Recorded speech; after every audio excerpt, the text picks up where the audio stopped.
I saw this tweet from Answers in Genesis today. It says, abortion is sacrificing a baby on the altar of self.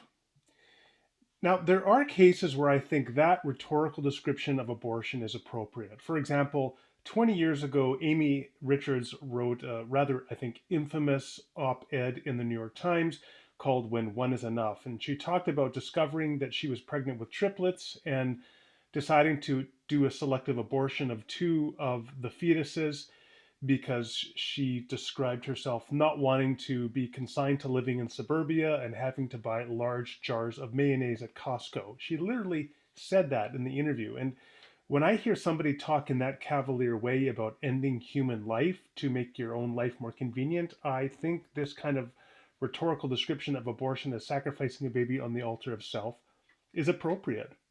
There are other instances, however, many instances, where abortion is just not like that, where it is a morally difficult, complex, and highly painful decision for a woman and a family to make.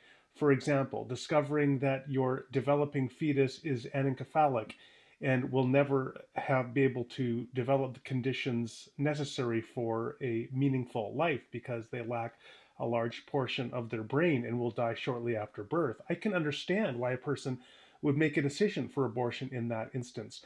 Or discovering that a 10-year-old or 11-year-old child has been impregnated by their father through rape and believing that the best response to minimize the suffering and pain to that child is to terminate the life of the developing fetal life that is within her. Decisions like that, you may not agree with them, but I think it is highly uncharitable to describe abortion in those kinds of circumstances as sacrificing a baby on the altar of self.